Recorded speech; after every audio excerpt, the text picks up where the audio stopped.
ګرانو کتونکو څنګه چې تاسو ته معلومه ده چې د 15م آئینی بدلون نه وروسته فاټا د خیبر پښتونخوا برخه جوړه کړې شوې ده چې د هغې لاندې فاټا خلکو ته هغه حقونه او اسانتیاوې ورکړل شوي دي کوم چې د آئین لاندې د هر یو اوسیدونکي حق وي. که تاسو په فاټا کې اوسېږئ او دا ویډیو ګورئ نو تاسو به سوچ کوئ چې زه اوس په دې څه وکړم. راځئ موږ تاسو ته وایو چې دا بدلون ولې اهم دی او ولې تاسو له دې د بارې کې فکر کول پکار دي. په یو جمهوري ملک کې ښاریان اوسیدونکي د ځان لپاره نمائندگان غوره کوي چې هغه د دوی لپاره د اهمو کارونو لپاره قانون سازي کوي. د یو ځای کېدو نه مخکې تاسو ته صرف د قومي اسمبلی د ممبرانو د ټاکلو حق وو، خو اوس تاسو دا حق هم دی چې پر را روان ټاکنو کې تاسو د صوبایي اسمبلی لپاره نمائندگان وټاکئ. د دې اهمیت دا دی چې قومي اسمبلی او صوبایي اسمبلی په دوه بیله معاملو باندې قانون سازي کوي. صوبایي اسمبلی په خاصه ټوکه په هغه معاملو قانون سازي کوي چې هغه ستاسو د روزانه ژوند لپاره اهم وي، لکه صحت، تعلیم او د مزدورانو قانونونه او داسې نورې خبرې. په ځایي سطح باندې به تاسو د ویلیج کونسل یا نیبرهوډ کونسل لپاره هم د ممبرانو انتخاب کوئ. په ځایي سطح به تاسو تر ټولو زیاته رابطه د ویلیج کونسل د ممبرانو سره وي. که دا معامله د پیدایښت سرټیفیکیټ وي یا د مرګ، د واده وي یا خدای مکړه د طلاق وي. ویلیج کونسل ستاسو د چم د ټولو ستونزو لکه د پرمختللو کار او د پاکوالي پاکیت کار ذمہوار هم دی. د ټاکنو د کېدلو نه وروسته که چېرې تاسو غواړئ چې ستاسو ویلیج کونسل کوم یو دی نو تاسو د دې لینک په پرانستلو سره لیدلی شئ. که چېرې تاسو د خپل ځای حکومت نه څه شکایت وي نو تاسو د لوکل ګورنمنټ سره رابطه کولی شئ یا تاسو د KPK سټیزن پورټل ایپ ډاونلوډ کولو سره شکایت درج کولی شئ.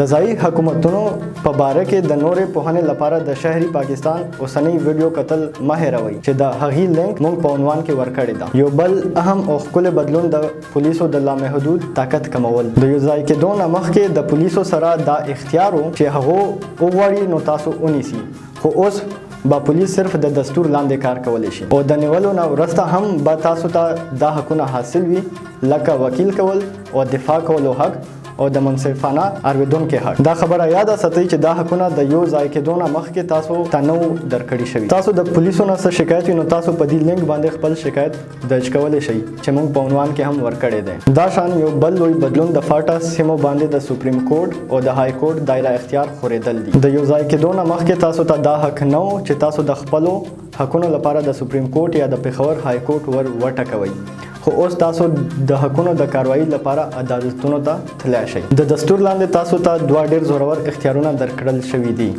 چې په هغې کې تر ټولو لومړی اختیار د دستوري پټیشن دی. د آرټیکل 184(3) لاندې یو اوسیدونکي بنیادي حق وهلی کیږي نو هغه اوسیدونکي ته دا حق شته چې په سپریم کورټ کې پټیشن ورکړي او خپل حقونه په ځای کړي. مثال په تور تعلیم ستاسو بنیادي حق دی. که په یو سیمه یا کلي کې سکول نه وي نو تاسو په سپریم کورټ کې د دې آرټیکل لاندې پټیشن کولی شئ، خو تاسو سپریم کورټ ته هله تللی شئ چې کله ستاسو سره بله څه قانوني لاره نه وي.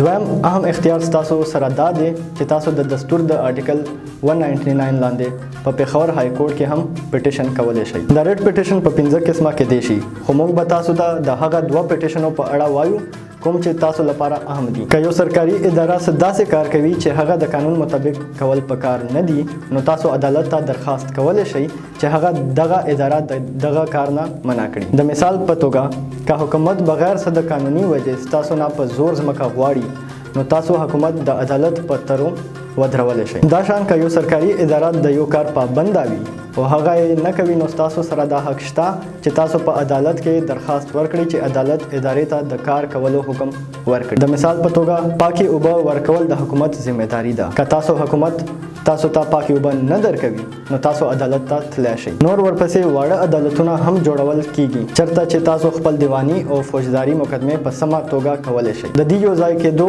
ډېر وخت لا نه دی تیر شوی ځکه د دې حقونو سوچه کارول به لږ وخت اخلي. تاسو هم د دې جمهوري سفر برخه جوړېدلی شئ او د هغه اختیارونو په استعمال باندې کوم چې تاسو له دستور درکړي دي دا خبره باوري کولی شئ چې کوم حقونه تاسو ته په کاغذ ملاو شوي دي هغه تاسو ته په حقیقت کې هم ملاو شي. زموږ هیله ده چې په فاټا کې به د یو نوي جمهوري ژوند آغاز وشي او فاټا به د پرمختګ نوي منزلونه وهي. یاد ساتئ، یو آګاه شهري یو با اختیار شهري.